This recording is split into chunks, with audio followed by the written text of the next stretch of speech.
Chris, thank you for coming into the studio today. I've had a long run relationship with you, starting way back when I was cutting grass in the neighborhood, and you were one of my customers. You were literally the best grass cutter we ever had. We were sorry to miss you. Do you have someone who does it now? One might even say your best work was done in the lawn. But definitely what you do now is a close second. All right, cool. So you were really interesting to me when I was younger because you worked from home, which was, I think a lot of people, they want to work from home. There's people who work from home and then sometimes go to office, but you've managed to work from home for how long? How long have you been? I've been working from home since the 90s, and it was unheard of back then. Nobody worked from home. That was a pipe dream. It was like a conspiracy to me when I was like, what does he do? Is he connecting to some kind of external planet and they're giving him the money or something? It was just mysterious to me. So what is it that inspired you to get into the field of, because you practice hypnosis, right? Yep, hypnotherapy. What inspired you to get into that field, and how does it work, as a business, out of the house? That's just so fascinating. I think people are amused by that. Yeah, good question. And so when I was 13, my mother was head of cytology at Portsmouth Naval Hospital, and she was very interested in alternative therapies. And I found a book, Leslie Lecron's Self-Hypnotism, 1967, and I found it in her library. She had a fairly vast library. So I found it, read it, was absolutely fascinated by it. I would hypnotize all my friends in whatever grade I was in when I was 13. And they all thought it was weird, but they're like, wow, this is weird, but cool. So at that point, it was really, of course, just a hobby or an interest. But I did all my reports on hypnosis and, high school, college, and I did AP psychology in high school. And then I majored in psychology in college. And it was really not until I was a second semester senior in college. I still had no idea what I wanted to do. Do I want to go into computers? I had no idea. And then it just occurred to me, I had an epiphany one day. I wonder if I could do hypnosis. So I researched it. And at the time, hypnotherapists were really, there would be one hypnotherapist per metropolitan area that worked in a hospital or something like that. And I remember I talked to one guy who was an older guy who was a nurse, who was the one hypnotherapist in this whole Hampton Roads area. And he was just saying, no, you could, believe it or not, he worked at Portsmouth Naval Hospital with my mom. And he was like, no, you could never do that. And he was like, you don't have the background for it. You couldn't. I was like, wow, that's weird. I guess one thing about me is that my brain has just never understood the concept of you can't do that. My mom would always say, we had these, we when I was a kid, we were first starting to have personal computers. We had a TI, a Texas Instruments 44A, 9944A, whatever it was. And we had computer games on it, and they were math games. And I remember I was in first grade, and I was doing fourth, fifth grade stuff. And my mom was like, it's okay if you don't do it. And I remember saying, and I really meant it, if the computer can do it, so can I.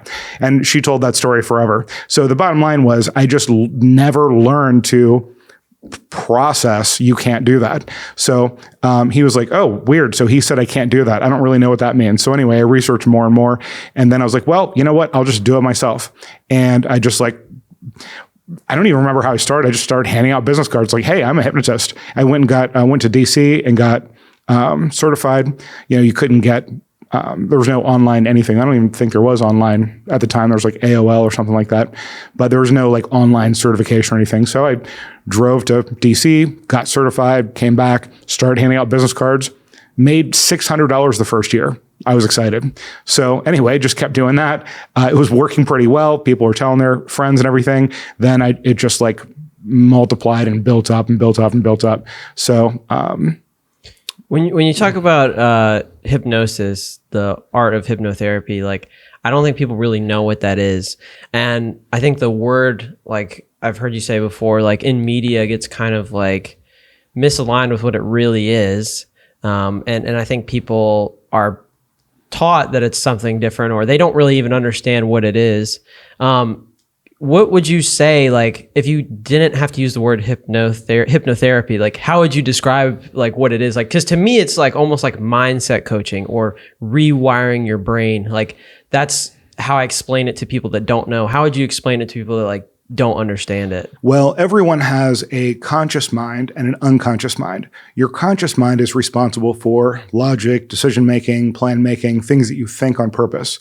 Your unconscious is responsible for motivation, emotion, compulsions, things that happen automatically. So hypnosis is essentially the process of putting the conscious mind to sleep, which is the logical filter, and so that suggestions or instructions to your mind can go directly past the conscious and into the unconscious mind. Normally, the conscious mind acts as a filter. So for example, like if we were at the zoo and I said, Cade, why don't you jump into the gorilla cage? You could probably take the gorillas out. Your conscious mind would step and say, that's probably not a good idea, and it would reject that suggestion. So 95% of the time, that's useful. However, there are some times when it would be useful to be able to accept a suggestion that your conscious mind would reject. So for example, let's just say that you normally perceive exercise as a tedious chore, and you would like to see it as being a fun activity. I could say, hey, Cade, exercise can be a fun activity. You can pick a fun activity and do that, and that could be your physical exercise. And you could say, yeah, I know that's true, but then it would never get into your unconscious mind. So hypnosis actually drops that conscious defense so that you're in a state where you're almost asleep. You're not quite asleep. And those suggestions can go right by the conscious and into the unconscious. So your unconscious mind can just kind of accept things. So it's like, oh yeah, I guess I can do that. And then suddenly it starts happening in your life. So the idea of putting the conscious mind to sleep, right? So that then the unconscious can be rewired, kind of reconfigured, right? Is that what I'm understanding? Yep, exactly. Correctly? So the process of putting our conscious mind to sleep, which is usually our initial hesitations, our reaction to keep us from doing the things that we want to achieve or do. What is that? How does that happen? Like, what does that process look like of putting it to sleep? You say it's almost like in a sleep state. It sounds almost like supernatural. So is that like, a process where you're just calming them down to a point where they can perceive new information, or what does that look like? Good question. So hypnosis is essentially a state in between being asleep and being awake. So for example, you've got your conscious mind and your unconscious mind, and normally they go up and down together. Like as you become more alert and hyped up, they go up more, but they go in tandem. And then as you get more and more relaxed and approach sleep, a very interesting thing happens. Right before you hit sleep, for whatever reason, your conscious mind goes to sleep first. And then once your conscious mind is asleep, your unconscious mind then follows. And when you wake up, your unconscious mind comes up first and your conscious mind comes up second. And then they're in tandem again. So basically there's this little window of time in between being asleep and being awake where your unconscious mind is open to suggestion. Now, normally that's a transitional state. You'll go into it and come right out of it. So when you're going to sleep, it'll go kind of like that, where your conscious mind goes first and your unconscious mind goes second. And then as you're waking up in the morning, your unconscious mind will kind of wake up first and you're kind of becoming aware of the world around you. And then you get like your thoughts about you. And then your conscious mind comes up and then you kind of get an awareness of how it is outside. So the whole point now, so normally that's transitional. The hypnotherapist can help you into that state and then help you stay in that in-between state so that he or she can give you suggestions so that your unconscious mind can receive new perceptions of the world. So it starts like almost literally with them like almost falling asleep. That's like... Yes, it is in between. So here's another interesting way to think about it.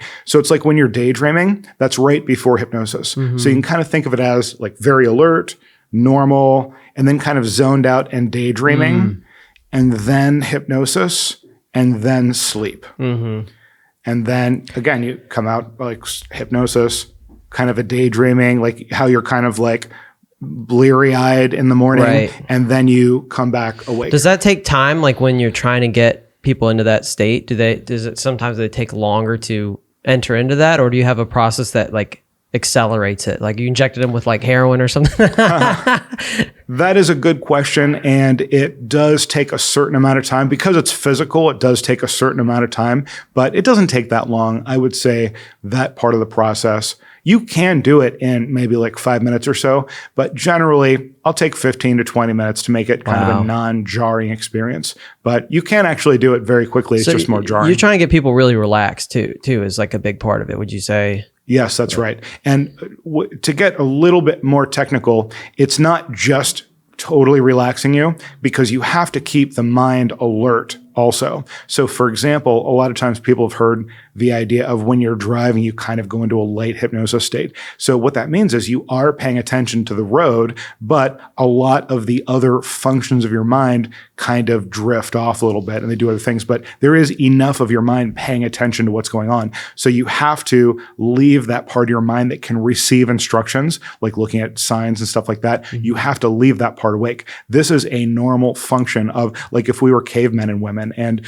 we were kind of in a resting state, we would need to have part of our mind that was aware in case we saw an animal or something like that. So this is a normal evolutionary function where part of our mind can remain alert, and it remains alert as long as possible before we actually go to sleep. That is hypnosis. And so the thing is, you don't want the person to go all the way to sleep, so you need to keep them in that state where their unconscious mind is still awake, where it's still alert and receiving instructions. So it's not just relaxation, it's relaxation to that point and then allowing them to be alert enough. Essentially, you have to be interesting enough to keep them in that state without actually falling asleep. And then that's the perfect place to start the rewiring process. Like, that rewiring process is it like almost like affirmations that you input? Is it suggestions that you put then to that person that then they work and instill into their mind? Like, what does it look like, the rewiring process, once they're in that state? Suggestions are a specific way of talking about the most efficient way to get instructions into your unconscious mind. It's interesting because your unconscious mind processes information in some ways just like your conscious mind, but in other ways completely differently. So for example, everyone's probably heard the example, don't think of a pink elephant. Well, that's very difficult to do because your unconscious mind doesn't process negatives. Now, you as a conscious mind can process negatives. Like if there's a thing that says, don't park here, you can process that logically and follow that instruction. But when you start talking about the imagination and the unconscious and your reactions and how you perceive things, then you can't use negative suggestions like that. So there's rules related to, it's kind of like a foreign language where there's rules. And once you understand the rules, you can use that language effectively.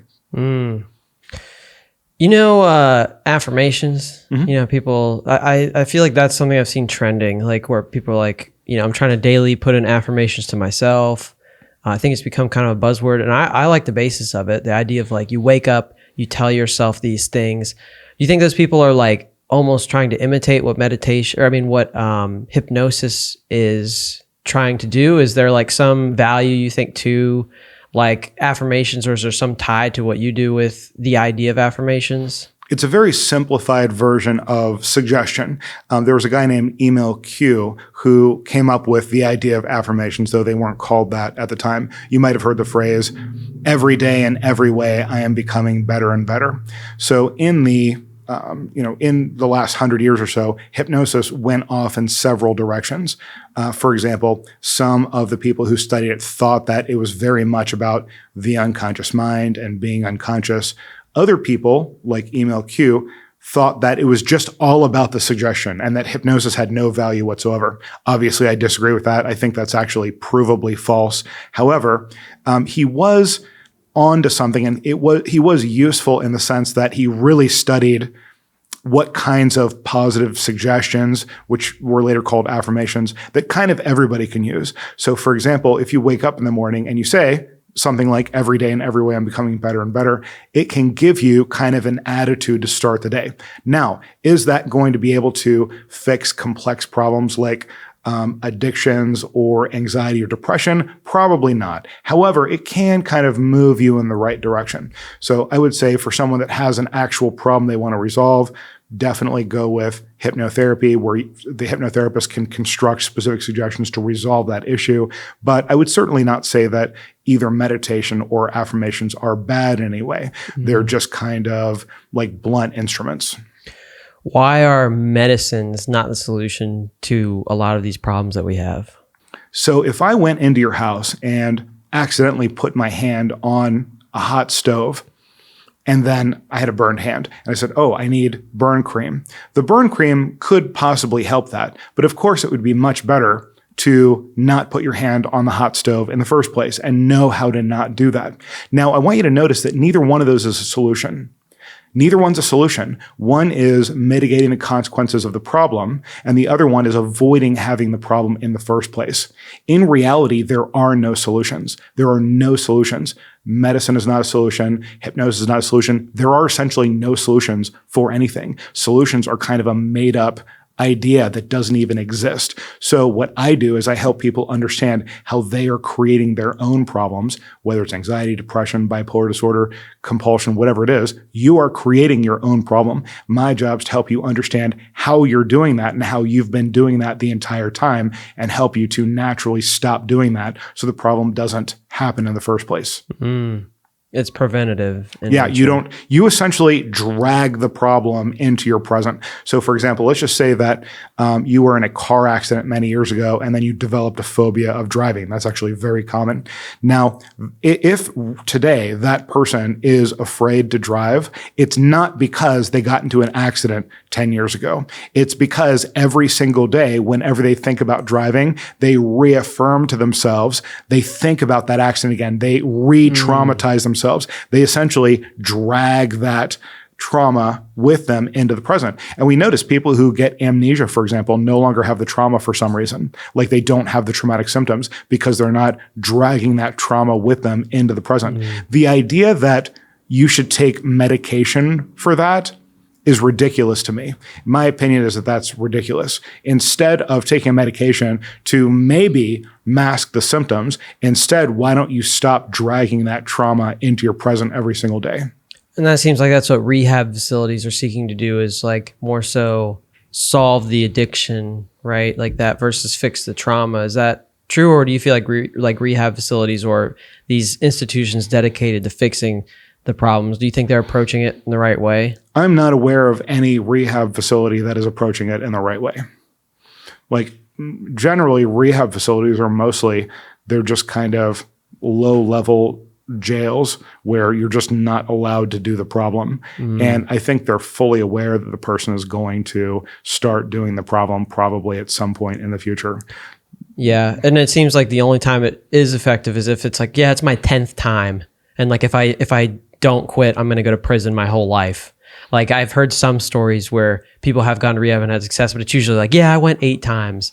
Whereas, you know, something like if you fix the solution though, like, or if you fix the issue of, you know, the underlying trauma, then it seems like you have a greater chance of not relapsing or going back into whatever that issue is, it seems like. Yeah, you can overpower a bad feeling with a more intense bad feeling, but that's not the most comfortable or effective way to do it. There's much easier,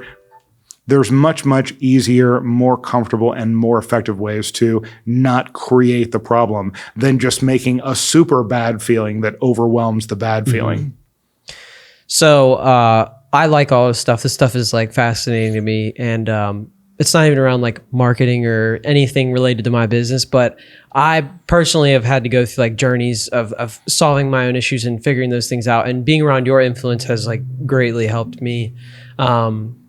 But it's been cool to see that this is now starting to reach more people because you've been using social media, TikTok, these platforms to reach out there. What's that been like to, I guess, tell me what your business was like, where it was, you know, for that 20-year period, and then how TikTok came in and evolved it and where it is now. Like, well, it's been a huge change. For the majority of my career since the 90s, I was primarily serving my local area, and there was really no way, because we didn't have video conferencing. I mean, even like the first video conferencing like Skype came much later after I'd already established my business. So I was, for most of my career, primarily servicing my local area. Now, with how efficient it is to do telehealth, it's completely opened the doors wide up. And here's the thing. Here's the most important thing, I think. Before, if you needed to quit smoking or lose weight or get over your anxiety, the best you could do is kind of go to your local hypnotherapist if you had one. And to be honest, it was very unlikely that if you just take a random person in America, it's very unlikely that you have a competent hypnotherapist in your area. So it's been great for me because I can connect with those people. And I would say it's been great for them because they're able to connect with me. You can now have, whoever you think this is, the best hypnotherapist in the area or in the country, simply by doing it online. Mm-hmm. So, and I've found that there's really so I've done both, of course. I have over 30,000 sessions I've done, many of which were in person, many of which have been online, and I haven't found any difference in effectiveness. It's just as effective to do it online. And one thing I usually tell people is once you've closed your eyes and we started the hypnosis, all you have is my voice anyway. So it essentially is just as effective as doing it in person. Right. And I haven't noticed any difference in effectiveness. We had started talking again, many years after I had, been doing your grass during like high school and stuff. Exquisitely. We were talking about my uncle because I was trying to get my uncle help for some of the issues that he was having. And, then we started talking about your business and stuff. And I was like, hey, like, I think TikTok is like the platform to be. And you just started doing it. Were you hesitant in the beginning on if it would work? And like, what was it like from the beginning? Were you like, I don't know about this? And then, because it manifested into something crazy. What's that been like to see that journey? Sometimes people will talk about how they have like a superpower. My superpower is X or Y. I have like super handicaps. And my super handicap is my brain cannot process hesitance. Like I somehow don't know how to do it. So when you said you should do TikTok, I said, great. And then I just did it full steam with no breaks and it worked really well. Amazing. It's kind of like when I was talking about earlier when somebody says, oh, I don't think you can do that. My brain is just like, that's interesting. I think the person said something, but I don't understand what it was. And then I just go do it. So, and that's just me. And I'm not saying that's necessarily the best, but it has worked out pretty well. So no, there was no hesitance whatsoever. I was like, oh, okay, I can do that. Yeah. It's really, and I really, I have so many people to thank, of course, thanking you for introducing me to TikTok and a bunch of other things. I want to thank I have infinite thanks for my mother just for introducing this idea of, you can do it. You could do anything. Like it sounds kind of way early on. She did that, like way early on. The whole thing was just the assumption that I can do anything. And I was like, oh, okay. And I just like did not have any reason to disbelieve her. So that's just how I was brainwashed. I was brainwashed to believe I can do anything. So oftentimes we're brainwashed to believe the opposite. We can't do anything. That's right. And that's what they want. Yeah. And fortunately I had very little influence essentially from the outside world. Like I didn't, like I mostly just listened to my parents and my own, what I did. So So no, there was no hesitance whatsoever. I just did it. I really believe, if I could just say one more thing, I really believe, and this is just maybe a message to anybody who's listening here. I really believe that whatever you want to do, if other people can do it, and I mean this in 100% seriousness, if other people like in general can do something, if you start doing it and give it 100% and don't stop doing it, you will be successful with it. Or you will have learned so much that you will be successful at the next thing. So I might be biased, but what I would say is whatever it is, if you're picking something that other people do, like whether it's whatever it is, so any kind of project, any kind of job, any kind of experience that other people have, if other people do it, and you really want to do it and you give it 100% and you stick with it, you will do it.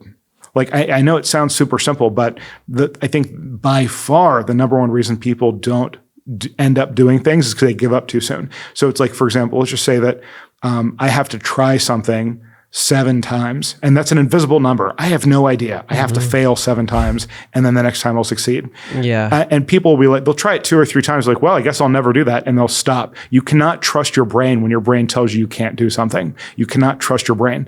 And more likely, it's like 57 times, and you give up after 4 times. But if you knew that the number was 57 and that you would automatically succeed after that, 57 would not seem like a high number. All you have to do, so anything you want to do, all you have to do is get your failures in, get all your failures in, and then you are 100% guaranteed to succeed. Yeah. If you, so you might as well start failing right now. Yeah, the quicker you're failing, the more that you're advancing. That's like right now Fail in my as life, efficiently as possible. right now I feel like I'm just trying to chase failures almost. Like with real estate and with all these other things, I'm just like, how can I not intentionally trying to mess up, but like let me take the steps that makes me vulnerable that then maybe I could mess up and learn something from or potentially greatly benefit from. But I think if you don't put yourself in that position where you could really fail or really benefit, you will never get the benefit. And eventually you'll learn the failing paths and be able to pick the greatly benefiting path over the failing one. But I feel like you have a 0% chance of failure if you just decide you're never going to quit.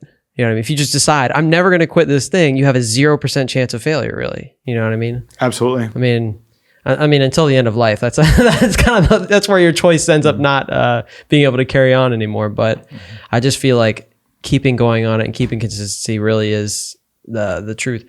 What is it? What's been different from now being a TikTok superstar to what it was before? Like, is it the impact that's been most exciting for you? I mean, it seems like you're, enjoying it because you're going live a lot. Is it a new passion for you? Like, what does that look like for you that in terms of like enjoyment and fulfillment from this new type of business? Probably not as much as you might think. I've always posted videos, like even when YouTube first started, I was like, oh, this is neat. And I started posting videos. So I have videos from like the early 2000s or whenever YouTube started. And so I've always been doing videos, and then I would get like, 17 views. I was like, all right, 17 people listen to this. And that was just my attitude. And I just kept doing it. And then you were like, TikTok. I was like, great, I can do that. And then, I just kind of learned the ways that it's different than YouTube and all the other ones. So just the fact that here's what I would say. If I had to pick one thing that was different, before it was kind of passive, like where I would just use I would just be listed in the yellow pages, and then whoever saw it would see it, and then they would call me. Now I have a more assertive way. Like, for example, whenever I work 7 days a week, like probably 12 hours a day, and I like it. And like on a day that's slower, usually Sunday, I'll go live, and I feel like I can actually control control is not the right word. I can actually go get clients. Whereas before it was very passive, and it's like they would have to come to me, and I wasn't able to, I couldn't just take people who were interested and say, hey, well, this is what hypnosis is about. This is how your brain works. Let's talk. And they'd be like, oh, great, let's talk. But the problem is they have to go through, like the old way, they would have to go through all these like filters, and they'd have to get themselves to call, which is like quite a big journey between first learning about something and actually making a call. Now I can actually just talk with people, and I don't even care if they ever contact me. If I'm able to answer a question or just kind of help them out or whatever, there's just these easy dialogues where you can have. So I just enjoy talking to people and answering questions and trying to help people if I can. And now I can do that anytime I want. Mm-hmm. So that's been the biggest advantage. I love it. Yeah. How often are you posting? Or how often were you posting to get where you are now in terms of like the following? And then how often are you going live? Let's see. I try to post every day, like once a day. That's not always possible based on like how many. Anything's possible. That's true. Yeah, anything's possible. Yeah. No, you're absolutely right. But it's not always possible. Yeah. Yeah. No, basically the way I think about it, like the way I arrange my schedule is just, so my week will start, like I'll go live on Sunday, and then Monday I'll just talk to people that wanted to follow up, and then I'll just set my schedule for the week, and then whatever free time I have, I'll make videos. And so it's very fluid. So it's very much like, so for example, if I have fewer clients that week, I'll make more videos, or maybe I'll even go live twice or something like that. So I really enjoy it because I never feel like, oh, I have to do this thing. So it's just like whatever I have time for, I just fill in with one of my activities. Something I experience a lot of people, prospects who come to us and they have anxiety, they have these fears, they have these doubts around like marketing or making content. They're hesitant to do it, or they're hesitant to be on camera, or they don't know where to execute in the fields. Like, what would you say from your standpoint of helping people build their mindset, essentially? Like what I would say is that problem has nothing to do with social media. The problem is that you allow yourself to tell yourself that you can't do something. So it's very basic. It all goes back to that 5-year-old child of whether or not you were told that you can do anything, or whether it was like, oh no, you can't do that. Like that just seems like alien to me. Why would a parent ever tell a child like, oh, you can't do that, or you'll never be able to do that? That seems alien to me. I see a lot of people focusing on insecurities too. So like they think about going and doing content, but then they think, oh, well, this side of my face doesn't look the best, or like, oh man, like, I got my makeup done that day because I'm going to look horrible because, my skin now is older. Like, how do you get over that? Do you feel like? Okay, let me give you my best tip for that. So here's my best tip for getting over that kind of like anxiety or performance anxiety. So when you think about any activity, there are only 3 things that you can think about. You can think about the other people, like the audience. You can think about yourself, and you can think about your task. That's it. Those are the only 3 things related to an activity. Now, here's the secret. Your brain does not like thinking about people. People makes your brain anxious. And that's true for literally everyone, even people that are totally comfortable. So if you take someone who's totally comfortable talking to people, whether it's in groups or individually or whatever, if you interview them about what they're thinking about, they are not thinking about the people. They're not thinking about, oh, how do I look? How do I sound? What if I mess up? They're not thinking, oh, what is that person thinking right now? They are focusing on what their message is. Here, one of my favorite stories is the original story of the marathon. And we don't know the details, so everyone just kind of tells their own story if you're familiar with it. But basically, in Greece, they were surprise attacked by a neighboring city, and they needed these horses that were in this other city on the other side. And the horses were not due to come for a while. So one person ran 26 miles in sandals, ran 26 miles in sandals without stopping, got to the city that had the horses, delivered the message they need the horses right now, and died on the spot. Now, when that guy showed up, do you think he cared what he looked like? Do you think he cared what his skin looked like? Do you think he even cared about the other people's opinion? Absolutely not. He cared only about delivering the message. So if you have a message, and you do, you have to deliver that message as clearly and concisely as possible. Your only job is not to worry about who cares what they think. Who cares what you look like? Who cares about any of that stuff? You need to transmit the information that you have to their brains as efficiently and clearly as possible. If you do that, you have succeeded. You don't have to do anything else. You don't have to worry about what you look like. You don't have to worry about what they think of you. All you have to do is take this knowledge that only you have. Nobody else has this point of view. Nobody else has your point of view. Nobody else has your combination of experiences. You have something valuable to give to the world, and nobody cares what you look like or what you sound like or any of that stuff. But they need this special message that only you can deliver. And your job on this planet is to make sure that that message gets into their brain somehow. Nothing else matters. I'm going to explain it that way the next time I come across someone who's nervous. That's so true. Like, it's just, focusing on giving to people versus it's almost like, in a way, it almost seems like selfish to be thinking about yourself. Like, how do I look? It's like, let's focus on giving the value, helping the people, focusing on doing something versus like internalizing it about us. I don't think it comes from a selfish place, but you end up really operating selfishly, which isn't rewarding in the world because you're focusing on internal battles, not so much like giving to the world. Like anytime you get to a point where you can give a value, information out, that's when you really reward. But I think people get stuck on the internal, whether it's an internal problem or an internal insecurity or something they believe is a big deal internally. That's one thing I feel like is people see these things as big obstacles, but they're really like super small. Like there's certain things like people be like, well, I could go get that job, but I don't have the gradation, or I don't have the experience, or I don't, I've never worked in that field before. And it's really not a big obstacle. So it's like getting that small obstacle to realize that it is a small obstacle and it's not a big one. One thing that you're saying that here's like kind of an impression or a thought that I have about what you're saying. I'm imagining this person that's like, oh, I would like that job, or I feel like I could do that job, but I don't have this credential.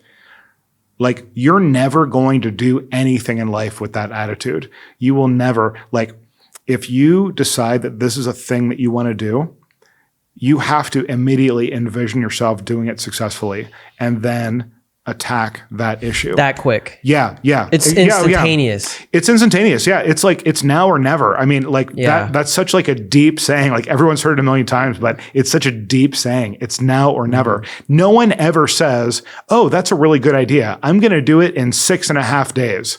Yeah. Unless there's some specific reason you have to do it then. Yeah. But like, if you could do it now, no successful people say, that's a good idea. I'm going to do it in 1 week. They just do it.